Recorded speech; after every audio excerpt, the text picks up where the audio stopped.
Le millionnaire emmène sa maîtresse à la fête de son entreprise. Sa femme enceinte arrive avec le conseil d'administration.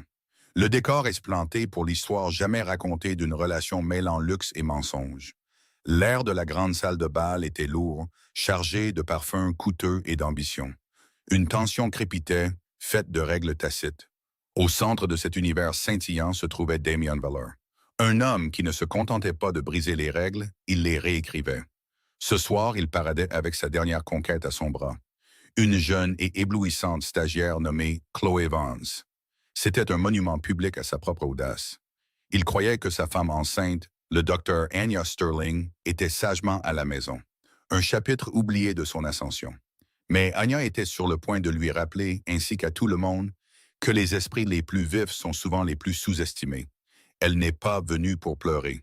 Elle est venue pour encaisser. Première partie, la scène de l'audace. Le gala annuel d'Apex Innovation était moins une fête qu'un couronnement. C'était un témoignage de l'ascension fulgurante de son fondateur et président-directeur général, Damien Valor. Cette année, l'événement se tenait dans les courbes métalliques vertigineuses de l'Astor Hall de la Bibliothèque publique de New York. Un lieu aussi audacieux et sans complexe que Damien lui-même. Des centaines d'invités, une collection triée sur le volet de Titans de la tech de Midtown, de Capital Riscar et de l'élite politique de la ville, se déplaçaient dans l'espace. Ils ressemblaient à des poissons scintillants dans un aquarium des profondeurs. La lumière des lustres imposants scintillait sur les colliers de diamants et les cadrans polis des montres Patek Philippe. Le champagne, un millésime dont la bouteille coûtait plus cher que le loyer mensuel de la plupart des gens, coulait de fontaines, et l'air vibrait du rythme sourd du pouvoir. Damien Valor était à l'épicentre de tout cela. À 38 ans, il était un dieu dans un costume Tom Ford sur mesure.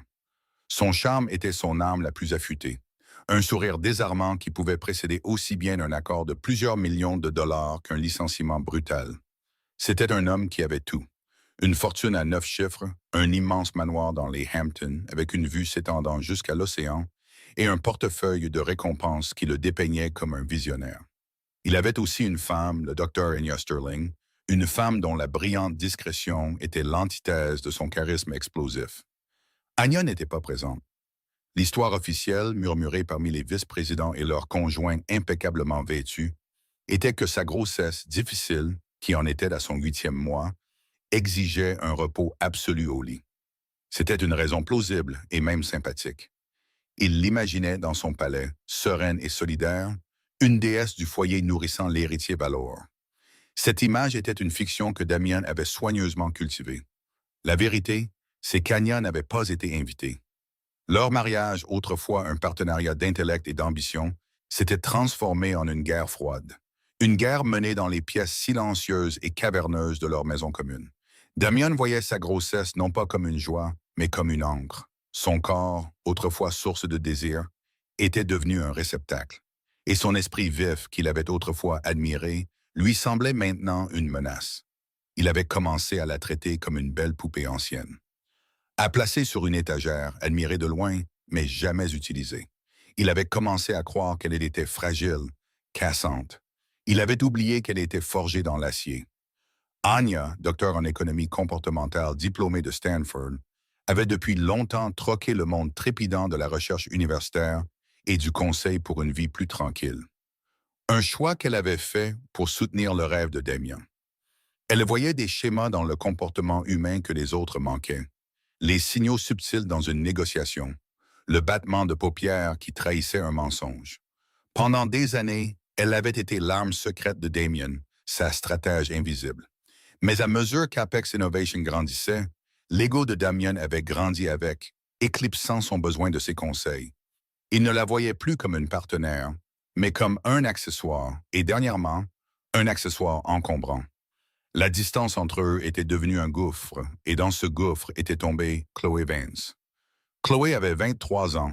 C'était une stagiaire du département marketing avec des yeux couleur ciel d'été. Et une ambition qui brûlait avec la chaleur d'une supernova. Elle était un miroir reflétant la propre jeunesse de Damien, sa propre fin. Elle le regardait avec l'adoration pure qu'il désirait maintenant, une adoration que le regard d'Anya ne pouvait plus offrir. Pour Damien, Chloé n'était pas seulement une femme, elle était une validation. Elle était la preuve qu'il était toujours le jeune perturbateur viral, pas un homme approchant des 40 ans, attaché à la réalité banale de la paternité imminente. Ce soir devait être la première sortie non officielle de Chloé. L'amener au gala était un risque monumental, une transgression flagrante des règles tacites de leur monde. Mais le succès de Damian s'était construit sur de tels risques. Il se nourrissait de l'adrénaline du pari, du frisson de s'en tirer. Il était convaincu que son pouvoir était un bouclier qui le rendait immunisé contre les conséquences. Il s'était convaincu qu'Anya, isolée et enceinte, était impuissante à l'arrêter. C'était son erreur de calcul la plus critique, et elle serait bientôt la plus catastrophique. De son point de vue près du bar sculpté, Damien balayait la pièce du regard, tel un roi inspectant sa cour. Il tenait 2 flûtes de champagne. Il attendait Chloé qui se refaisait une beauté. Il sentit une vague familière d'invincibilité. Ici, tout le monde dépendait de lui, le craignait ou voulait être lui. Tous gravitaient autour de son étoile, et ce soir, il allait leur donner une nouvelle constellation à contempler. Il était sur le point de leur montrer à tous que l'univers se pliait à sa volonté, et à sa volonté seule. Chloé Vance émergea des toilettes pour dame. Une vision en soi cramoisie. La robe était un choix audacieux, une touche de couleur vive contrastant avec les noirs, argent et bleu marine plus discrets de la salle. Elle moulait sa silhouette élancée, un contraste frappant et délibéré avec la forme maternelle de la femme qu'elle remplaçait. Elle avait la beauté lisse et sans rides de la jeunesse, une beauté qui semblait puissante et périssable. Son sourire, alors qu'elle naviguait à travers la foule de personnalités influentes, était un mélange soigneusement calibré d'admiration et d'assurance. Elle jouait un rôle, et elle le jouait avec tout ce qu'elle avait. Les yeux de Damian se fixèrent sur elle, et son sourire caractéristique s'élargit sur son visage. Il la rejoignit à mi-chemin, lui tendant une coupe de champagne. « Te voilà », murmura-t-il. Sa voix était un murmure grave qui n'était que pour elle, mais assez fort pour que les personnes à proximité l'entendent. « Je commençais à croire que tu m'avais abandonné. »« Jamais, Damien, » répondit-elle d'une voix haletante. Elle lui toucha le bras, un geste de familiarité qui provoqua une onde de choc parmi les cadres supérieurs qui en furent témoins. C'était Chloé Vance, la stagiaire, celle qui allait chercher le café et compiler les coupures de presse. Et elle touchait le bras du président-directeur général comme si elle en avait parfaitement le droit. Damien savoura les réactions silencieuses et ébahies. C'était le but. Il entraîna Chloé dans un tour lent et délibéré de la salle, un prédateur exhibant sa prise de choix. Il ne l'a pas présentée comme sa maîtresse, bien sûr. Le mensonge était plus insidieux, enveloppé dans le langage du mentorat d'entreprise. « Tout le monde, je veux que vous rencontriez Chloé Vance », annonça Damien à un cercle de dirigeants à l'air stupéfait. Chloé est l'un de nos plus brillants jeunes talents de la division marketing, une véritable étoile montante. Je l'ai prise sous mon aile. Il est crucial que nous nourrissions la prochaine génération d'innovateurs chez Apex. Les dirigeants, des hommes et des femmes ayant le double de l'âge de Chloé, avec des hypothèques, des enfants dans des écoles privées et des carrières liées au bon vouloir de Damian, hochèrent simplement la tête. Ils sourirent, des sourires raides et peu naturels. Ils virent la façon dont la main de Damian reposait au creux des reins de Chloé, la lueur possessive dans ses yeux, la rougeur sur ses joues qui ne venait pas entièrement du champagne. Ils comprirent exactement quel genre de mentorat avait lieu. Ils étaient complices par leur silence, leurs instincts de survie l'emportant sur tout sens de l'indignation morale. À quelques mètres de là, Eleanor Vance, la directrice juridique à l'esprit vif et à la langue encore plus acérée, observait le spectacle avec un air de mépris non dissimulé. Elle connaissait Damien depuis une décennie, avait rédigé les contrats en béton qui avaient bâti son empire et avait également été invitée à son mariage avec Anya.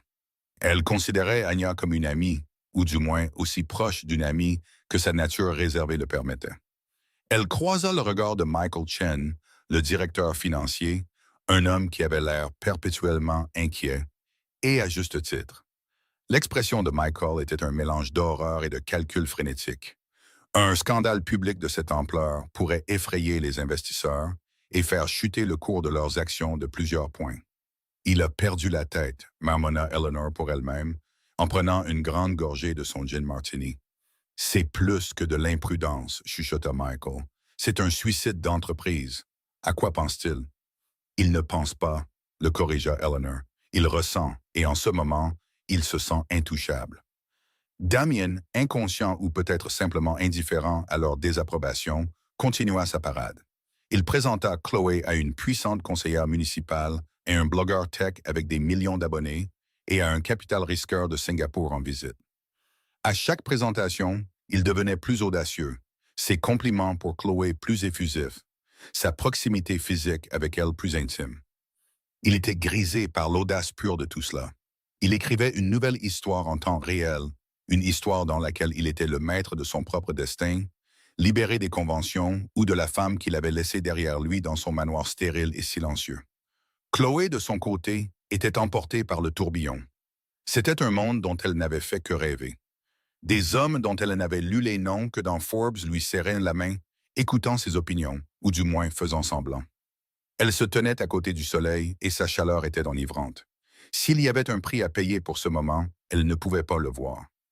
L'éblouissement était trop fort. Elle prit l'imprudence de Damien pour du pouvoir, son arrogance pour de la confiance. Elle croyait qu'elle était sur le point de tout avoir. Le zénith de la nuit et le nadir du jugement de Damien arriva lorsqu'il tapa un couteau contre son verre, appelant au silence. Le bourdonnement des conversations s'éteignit lentement, alors que tous les yeux se tournaient vers lui. Chloé se tenait à ses côtés, sa main maintenant liée à la sienne. « Ami, collègue, partenaire, » commença Damien, sa voix résonnant d'un charisme étudié. « Merci de vous joindre à moi ce soir pour célébrer une autre année de succès sans précédent pour Apex Innovation. Nous avons battu des records, défié les attentes et consolidé notre place de leader dans l'industrie. Mais le succès ne se résume pas à des chiffres sur une feuille de calcul. C'est une question de personne.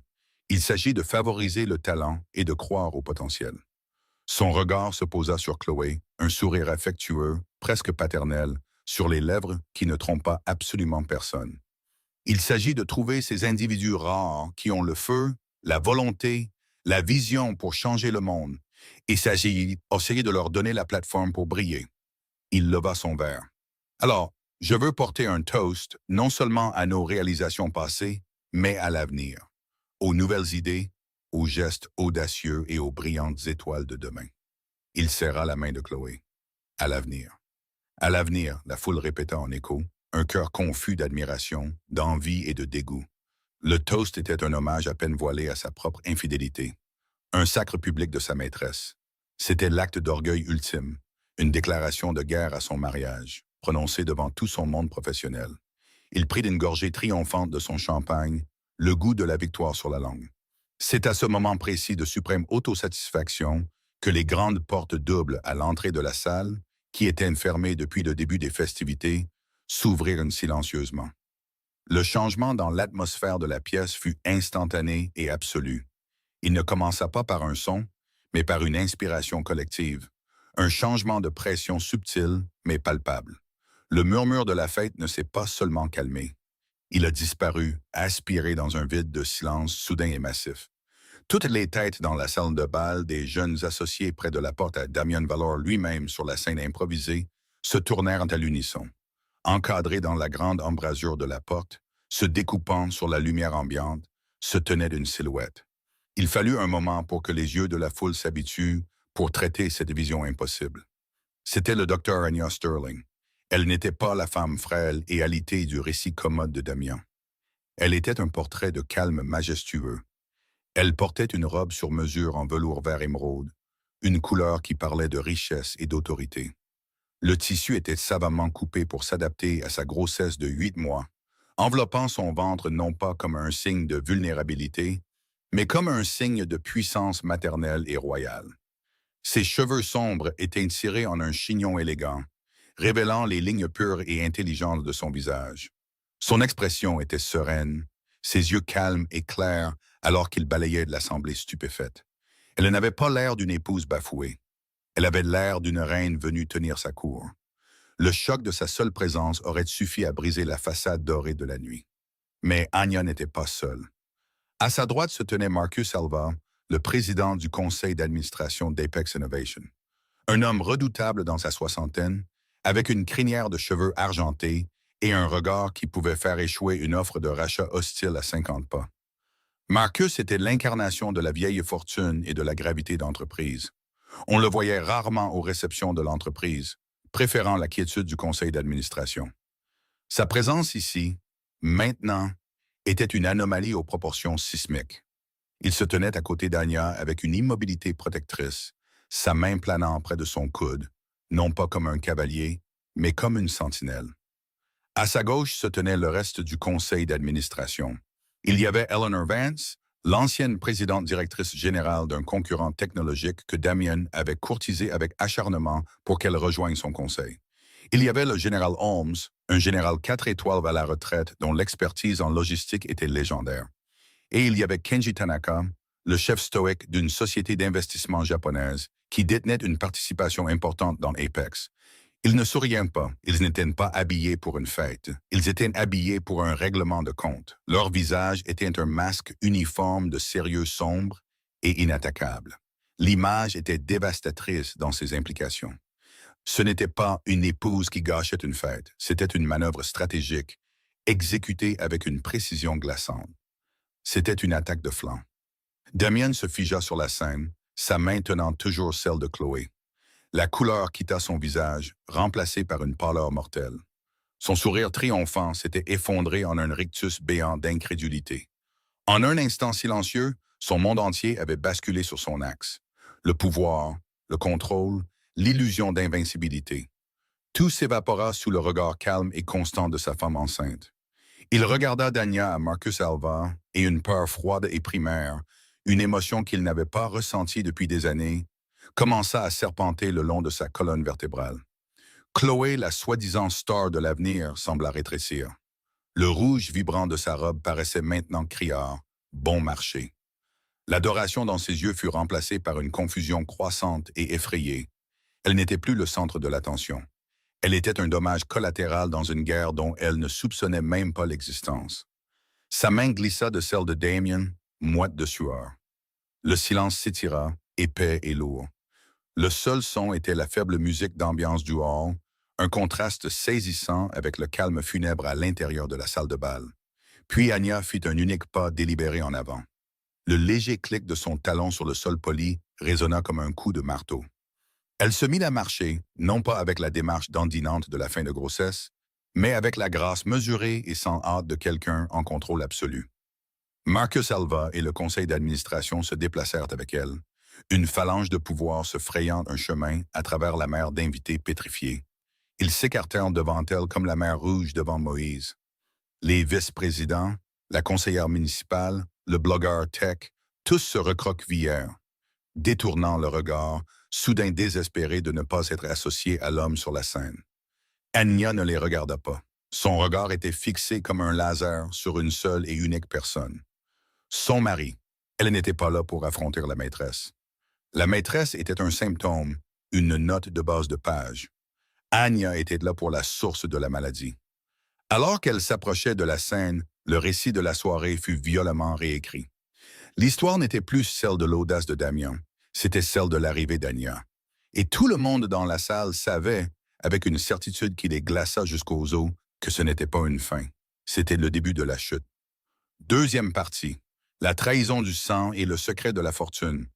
La marche de la grande entrée jusqu'au pied de la scène parut à Damian comme le dernier kilomètre angoissant d'un marathon qu'il ne savait pas qu'il courait. L'air, autrefois rempli de sa propre voix retentissante, était maintenant si mince qu'il pouvait à peine respirer. Anya s'arrêta juste devant lui, la tête légèrement penchée alors qu'elle levait des yeux. La scène lui donnait quelques centimètres de hauteur physique, mais il ne s'était jamais senti aussi petit, aussi exposé. Il retrouva enfin sa voix, un son rauque et forcé qui était une imitation pathétique de son ton confiant habituel. « Anya, qu'est-ce que c'est? Qu'est-ce que tu fais ici? Tu es censé te reposer. » Il se tourna désespérément vers Marcus Alva, cherchant un allié, une encre familière dans ce cauchemar surréaliste. « Marcus, qu'est-ce que ça veut dire? Vous effrayez les invités. » L'expression de pierre de Marcus Alva ne s'adoucit pas. Au lieu de cela, il fit un pas en avant, se positionnant légèrement devant Anya, un bouclier humain d'une immense autorité. Il ignora complètement la question de Damien. Sa voix, quand il parla, n'était pas le ton collégial d'un président s'adressant à son PDG, mais quelque chose de beaucoup plus froid, de beaucoup plus personnel. Est-ce que tout va bien, ma chère? Demanda-t-il avec des yeux pleins d'une préoccupation sincère, dirigée uniquement vers Anya. Anya hocha légèrement la tête, le rassurant. Je vais parfaitement bien, oncle Marcus. Merci de demander. Un hoquet de surprise collectif et étouffé se propagea parmi les spectateurs assez proches pour entendre. Oncle Marcus, la révélation atterrit dans la pièce comme une seconde onde de choc. L'esprit de Damien vacilla. Il savait qu'Anya avait un parrain, un mystérieux oncle Marcus dont elle parlait avec affection mais rarement. Un financier à la retraite, avait-elle dit, quelqu'un qui gérait le modeste trust de sa famille. Il avait rencontré l'homme une fois, des années auparavant, une poignée de mains brèves et oubliables lors d'une réunion de famille. Jamais en 1 million d'années, il n'avait fait le lien entre cette figure discrète du passé d'Anya et le redoutable Marco Selva, le titan de l'industrie qu'il avait tant travaillé à impressionner. L'homme qui tenait le destin de son entreprise entre ses mains. Les membres du conseil le savaient. Bien sûr, ils l'avaient toujours su. Cette connaissance jeta une nouvelle lumière sur leurs expressions sombres. Ce n'était pas seulement une action d'entreprise. C'était une affaire personnelle. Ils ne soutenaient pas seulement un plan. Ils soutenaient un membre de leur famille. Marcus tourna son regard glacial vers Damian. Le mince vernis de civilité avait disparu. « Valor », dit-il, le nom tombant comme un bloc de glace. Vous semblez avoir un certain nombre d'idées fausses. La première est que vous avez votre mot à dire sur l'endroit où ma filleule choisit d'être. La seconde, et de loin la plus critique, est que le confort de vos invités est notre principale préoccupation ce soir. Il fit un geste désapprobateur vers la foule stupéfaite. La fête est terminée.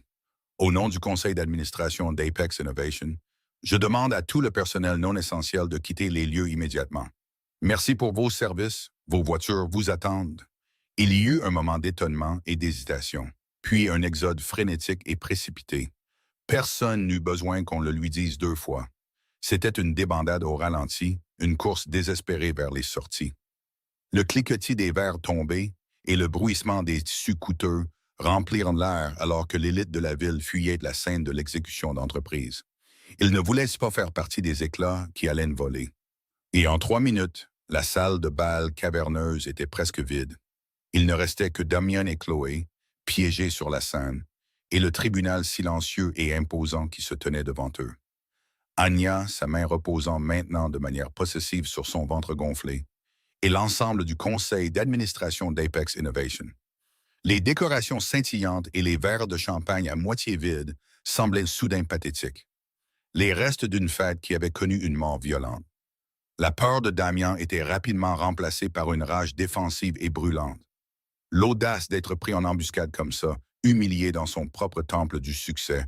« C'est de la folie », cracha-t-il enfin, la voix tremblante de fureur. « Vous ne pouvez pas faire ça, c'est ton entreprise, ma fête !»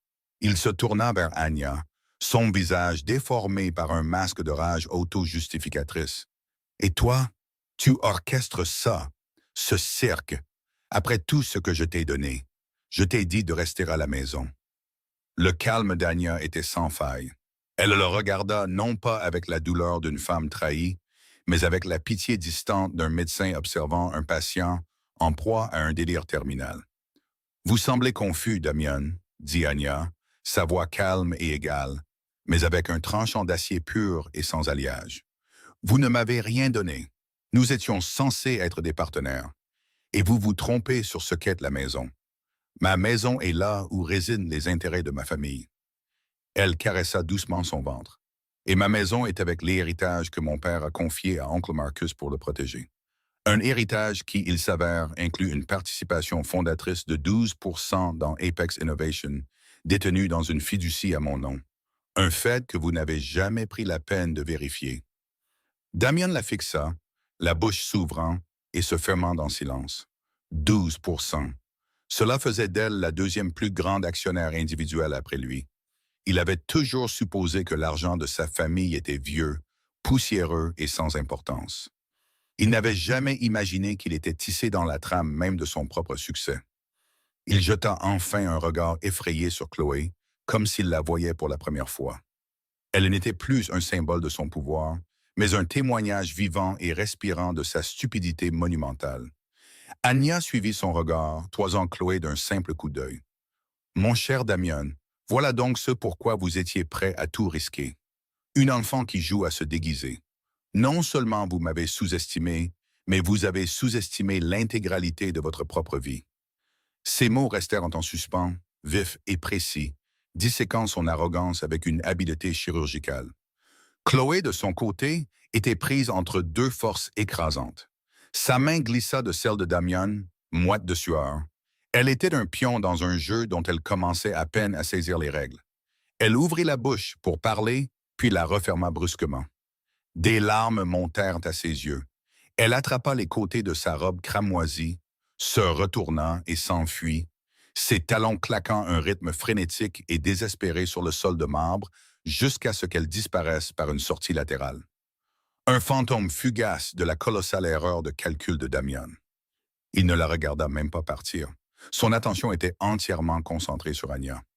Alors c'est de ça qu'il s'agit, ricana-t-il, essayant de reprendre un peu de contrôle, de recadrer le récit. L'argent, c'est de l'extorsion. Tu réalises que tu as un moyen de pression et tu décides de monter ce coup d'État élaboré pourquoi. Un plus gros règlement dans le divorce? Un faible sourire de pitié effleura les lèvres d'Anya. Le divorce? Oh, Damien, vous avez toujours 3 coups de retard.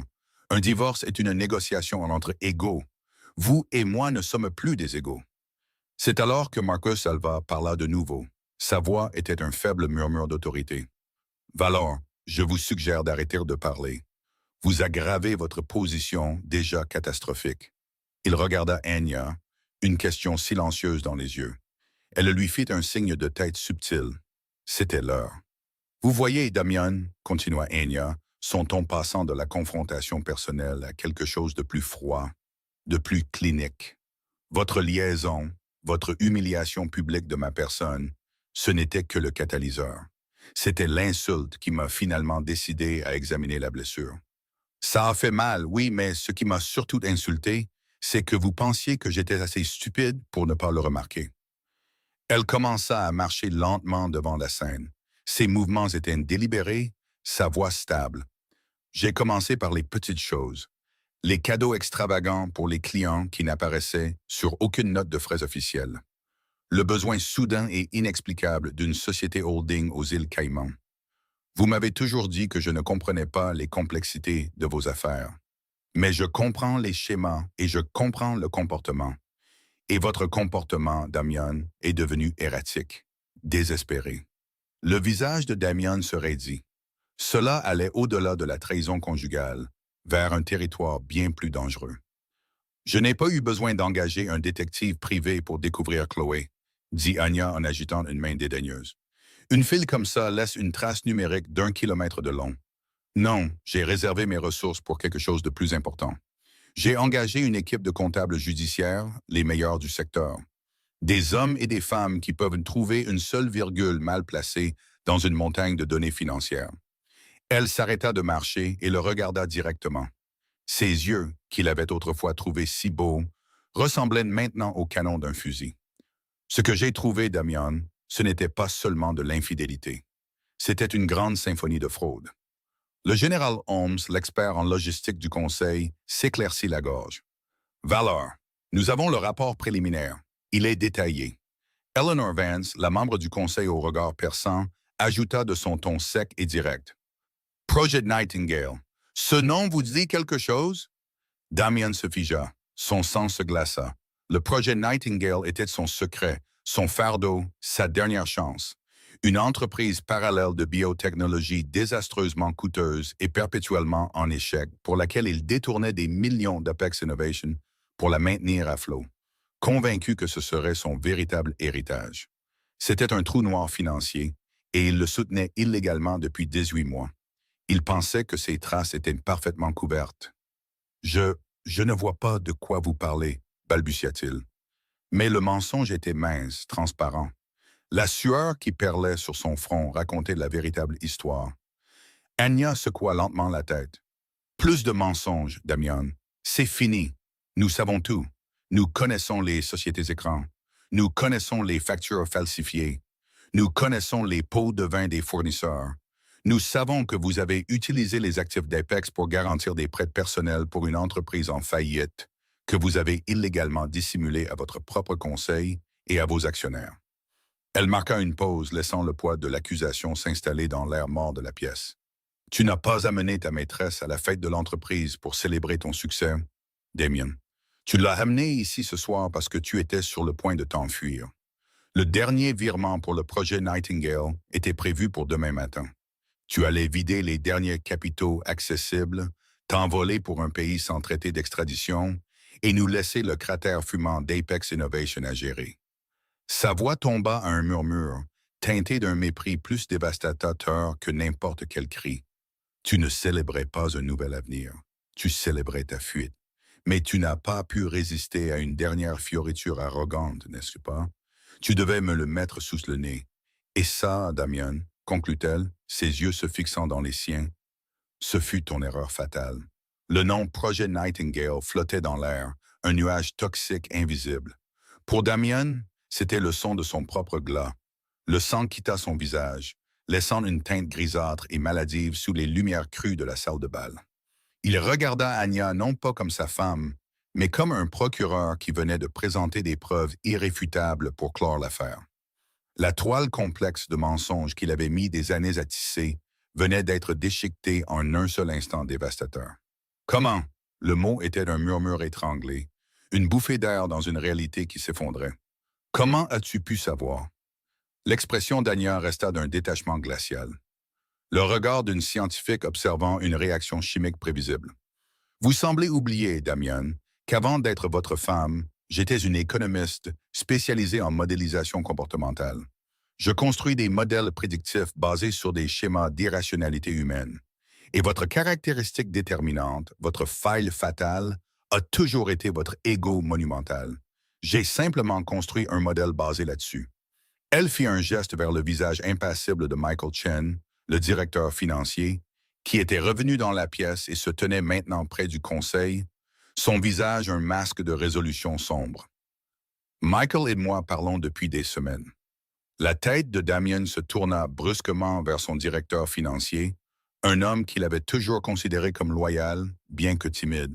« Michael, tu m'as trahi. » Michael Chen redressa sa cravate, ses mains tremblant légèrement, mais sa voix, pour la première fois dans la mémoire de Damien, était ferme. « J'ai un devoir fiduciaire envers cette entreprise et ses actionnaires, M. Valor. Mon devoir n'est pas envers vous personnellement, surtout pas lorsque vos actions personnelles menacent de détruire tout ce que nous avons construit. Le Dr Sterling m'a approché avec quelques irrégularités qu'elle avait signalées. J'étais sceptique au début, mais les schémas étaient indéniables. Les chiffres ne mentaient pas. Anya reprit le récit, sa voix implacable. Vous pensiez que Michael n'était qu'un homme de chiffres, un comptable. Vous l'avez sous-estimé, tout comme vous m'avez sous-estimé. Vous avez supposé que sa peur de vous était plus grande que son intégrité. Mais face aux preuves de détournement de fonds systématiques à grande échelle, Michael a fait le bon choix. Marcus Alva s'avança de nouveau, sa présence dominant l'espace. Il sortit un mince dossier en cuir de l'intérieur de sa veste. Il ne l'ouvrit pas. Le geste seul suffisait. Le rapport de comptabilité judiciaire est accablant, Damien, déclara Marcus, sa voix dénuée d'émotion. Nous avons des copies numériques des transferts entre les comptes d'Apex et les sociétés écrans finançant le projet Nightingale. Nous avons des déclarations sous serment de 2 fournisseurs que vous avez contraints au système de pots de vin. Ils étaient plus qu'heureux de coopérer en échange de l'immunité. Eleanor Vance, la membre du conseil au regard perçant, ajouta sa pièce. Et nous avons Chloé Vance. Damien la regarda, confus. Chloé, elle ne sait rien de mes affaires. Oh, elle en sait plus que vous ne le pensez, dit Eleanor avec un sourire ironique et sans joie. Ou plutôt, elle a plus que vous ne le pensez. Les jeunes femmes ambitieuses qui s'impliquent avec des hommes mariés et puissants ont souvent une police d'assurance. Dans ce cas, c'était une sauvegarde sur le cloud de chaque texto et email que vous lui avez jamais envoyé. L'esprit de Damien s'emballa, essayant frénétiquement de se souvenir des détails de sa correspondance numérique.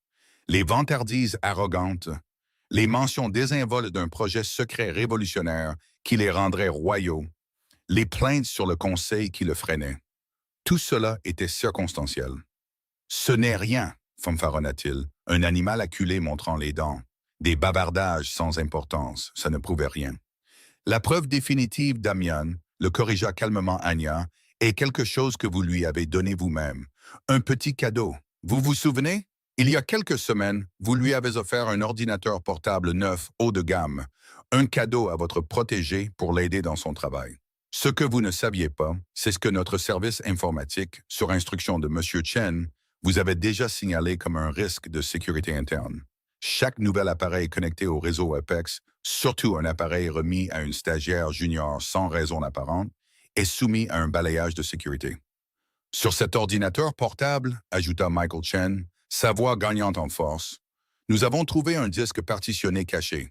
Sur ce disque se trouvait un seul dossier, Projet Nightingale. Le plan d'affaires complet, le prospectus de financement frauduleux, le taux de combustion réel et catastrophique, et surtout, votre stratégie de fuite. Avec les détails d'une nouvelle identité et un itinéraire de vol aller simple pour Belize, réservé pour demain après-midi, Anya termina pour lui. C'était un échec et mat si complet, si total, que Damien ne put que regarder fixement l'abîme qui venait de s'ouvrir sous lui. Il avait été déjoué à tous les égards. Son arrogance avait été la clé de son propre emprisonnement. Il avait tendu la hache à ses bourreaux, l'avait aiguisé pour eux, puis avait montré l'endroit sur son propre cou. Le coup de grâce final ne vint pas d'Anya ou du Conseil, mais d'une source qu'il avait depuis longtemps oubliée. Kenji Tanaka, l'investisseur japonais silencieux, parla pour la première fois, son anglais précis et accentué.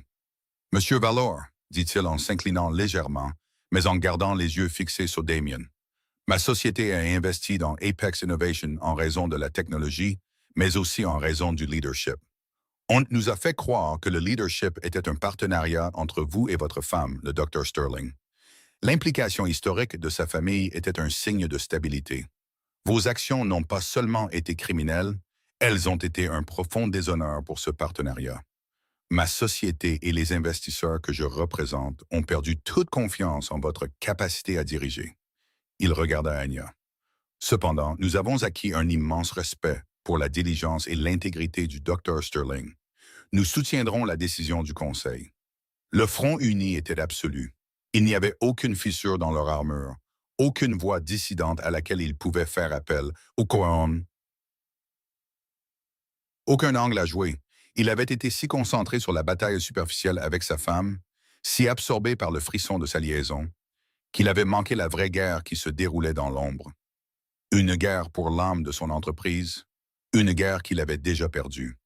Le poids de leur jugement collectif s'abattit sur Damian, une force physique qui sembla faire plier ses genoux. Le costume sur mesure qui lui avait semblé une armure ressemblait maintenant à un linceul. Il regarda les visages devant lui. Anya, sereine et résolue. Marcus, l'incarnation de l'autorité juste. Le Conseil, un jury qui avait déjà rendu son verdict.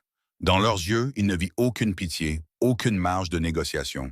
Il ne vit que la finalité froide et dure des conséquences. Son esprit, qui avait toujours fonctionné à la vitesse de l'éclair, formulant des stratégies et des plans de secours, était maintenant un vortex de bruit blanc. Belize, le vol, la nouvelle vie qu'il avait planifiée à des milliers de kilomètres des complexités d'Apex et de la réalité imminente de la paternité. Il avait été si proche, un rêve tangible. Maintenant, ce n'était que de la fumée se dissipant dans l'éclat dur de ce tribunal improvisé. Et maintenant, demanda enfin Damien, la question suspendue dans la salle caverneuse. C'était une supplication, une question désespérée d'un roi à qui l'on venait de montrer la guillotine. Vous appelez la SSC, la police, vous traînez le nom de l'entreprise, votre propre nom, ajouta-t-il en regardant Anya. Dans la boue. C'est ça que tu veux? C'était une dernière tentative pathétique de trouver un levier, de suggérer que sa destruction serait mutuelle. Marcus Alva répondit, son ton ne laissant aucun doute. Il n'y aura pas de spectacle public, Damien, si cela peut être évité. La réputation d'Apex Innovation est primordiale. Nous avons une responsabilité envers nos employés et nos investisseurs légitimes. Un scandale public de cette ampleur serait dévastateur pour eux. Il fit un pas en avant, levant d'une main pour anticiper l'éclair d'espoir dans les yeux de Damien. Ne confondez pas notre discrétion avec de la faiblesse. Vos options ce soir sont limitées à deux. Toutes deux se terminent par votre retrait complet et permanent de cette entreprise. Il fit un geste vers Eleanor Vance, la directrice juridique, qui se tenait silencieusement, son expression illisible. Elle s'avança, plaçant un mince dossier et un stylo sur le bord de la scène.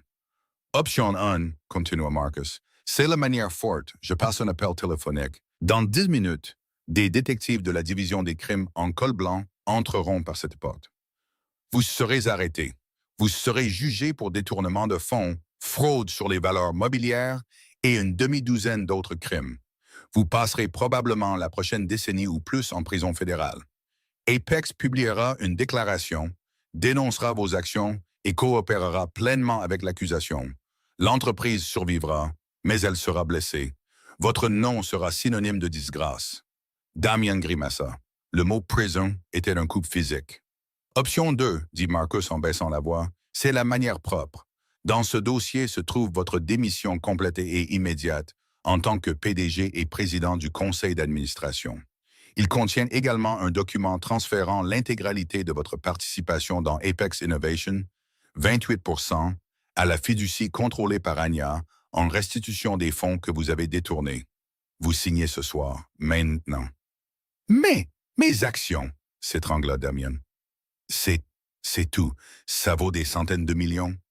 C'est une fraction de ce que vous étiez prêt à voler et une misère pour les dommages que vous avez causés. Intervint sèchement Eleanor Vance. Considérez que c'est une offre. Si vous signez, continua Marcus, vous serez autorisé à sortir par cette porte. Nous publierons une déclaration demain matin annonçant votre retraite immédiate pour des raisons de santé personnelle. Nous gérerons les retombées du projet Nightingale en interne. Aucune autorité ne sera appelée. Vous partirez sans rien de cette entreprise, mais vous aurez votre liberté. Damien regarda du dossier à Anya. Son visage était calme, mais ses yeux contenaient une lueur de quelque chose qu'il ne pouvait pas tout à fait déchiffrer. Ce n'était pas de la haine. C'était une finalité profonde, presque lasse. C'était sa justice. Pas la vengeance, mais un rééquilibrage de la balance. Elle ne prenait pas seulement son entreprise. Elle récupérait sa vie, sa sécurité, l'avenir de son enfant, tout ce qu'il avait mis en jeu. Il savait qu'il n'y avait pas de choix. Une vie de statut et de richesse diminuée contre une vie derrière les barreaux. Son ego hurlait de protestation, mais son instinct de survie, le seul vrai Dieu qu'il avait toujours adoré, prit le dessus. Lentement, en tremblant, il s'agenouilla sur la scène. Ses genoux vêtus de laine à 1 000 $ touchèrent le sol. C'était la posture d'un roi qui se rend. Il tendit la main pour prendre le stylo. Sa main tremblait si violemment qu'il pouvait à peine le saisir. Il le décapsula et ouvrit le dossier. Le langage juridique dansait devant ses yeux, mais il savait ce qu'il disait. C'était l'abdication de son monde entier. D'une main tremblante, il apposa sa signature, la signature qui avait lancé une entreprise de plusieurs milliards de dollars sur la ligne du bas. Puis il fit de même sur le document de transfert d'actions. C'était fait. En 2 coups de stylo, il était passé de Titan à paria. Il repoussa le dossier loin de lui comme s'il était radioactif. Il se leva, ses mouvements raides, robotiques. Il était un fantôme dans sa propre salle de bal. « C'est fait, dit-il, la voix creuse. Marcus Alva hocha la tête sèchement. « Eleanor, veuillez sécuriser les documents. » Eleanor ramassa le dossier du bout des doigts. « Damien, dit Marcus, utilisant son prénom pour la dernière fois, vous avez 60 secondes pour quitter les lieux. Votre service de sécurité a été renvoyé. Vos comptes d'entreprise ont été gelés. Un taxi a été appelé pour vous. Ne retournez pas à la maison. Tous vos effets personnels seront envoyés à une adresse de votre choix. Ne contactez plus le Dr Sterling ni aucun employé de cette entreprise. Sommes-nous clairs? » Damien fit un seul signe de tête saccadé. Il regarda une dernière fois Anya, sa femme, la mère de son enfant, l'architecte de sa ruine. Il ouvrit la bouche comme pour dire quelque chose, mais aucun mot ne sortit. Que pouvait-il dire? Il avait semé le vent et récoltait maintenant la tempête. Il se tourna et quitta la scène, non pas vers la grande entrée, mais vers la sortie latérale que Chloé avait utilisée. Il ne se retourna pas. La silhouette solitaire du PDG déchu disparut dans l'ombre, laissant derrière lui l'empire qu'il avait bâti et la femme qu'il avait fatalement sous-estimée. Alors que la porte se fermait derrière lui, Enya laissa enfin échapper un long et lent soupir qu'elle n'avait pas réalisé qu'elle retenait. Elle posa une main sur son abdomen, un geste de protection et de promesse. La pièce était silencieuse. La bataille était terminée. L'avenir était à elle d'écrire. Dans le calme qui suivit, debout dans les décombres de l'empire de son mari, Enya Sterling n'était pas une victime cherchant du réconfort, mais une dirigeante inspectant son nouveau domaine. Le Conseil, ses partenaires silencieux dans cette manœuvre audacieuse, vota à l'unanimité pour l'installer comme présidente directrice générale par intérim d'Apex Innovation. Elle n'était plus la femme derrière l'homme. Elle était le pouvoir, clair et incontesté. Sa grossesse n'était pas un obstacle, mais une date limite, une motivation pour nettoyer l'entreprise et construire un héritage stable et honorable pour l'enfant qu'elle portait. Damien Valor s'est évanoui dans un exil auto-imposé. Une fable édifiante murmurée dans les salles de conseil sur les dangers de l'orgueil et de la sous-estimation des personnes discrètes. Anya, soutenue par la force de sa famille et son propre intellect formidable, n'a pas seulement survécu à la trahison, elle y a prospéré, transformant les cendres d'un mariage brisé en la fondation d'une nouvelle dynastie, prouvant que la meilleure vengeance n'est pas la colère, mais l'ascension. Conclusion et appel final à l'action. Merci de nous avoir rejoints pour cette histoire de drame et de justice. Si vous étiez sur le qui-vive en regardant le monde de ce millionnaire s'effondrer, n'oubliez pas d'appuyer sur le bouton j'aime. Qu'avez-vous pensé du plan magistral d'Anya? Dites-le nous dans les commentaires ci-dessous. Pour plus d'histoires d'intrigues complexes, de trahisons choquantes et de vengeances satisfaisantes, assurez-vous de vous abonner et d'activer la cloche de notification. Vous ne voudrez pas manquer la prochaine histoire que nous avons pour vous. Partagez cette vidéo avec quelqu'un qui aime les bons drames.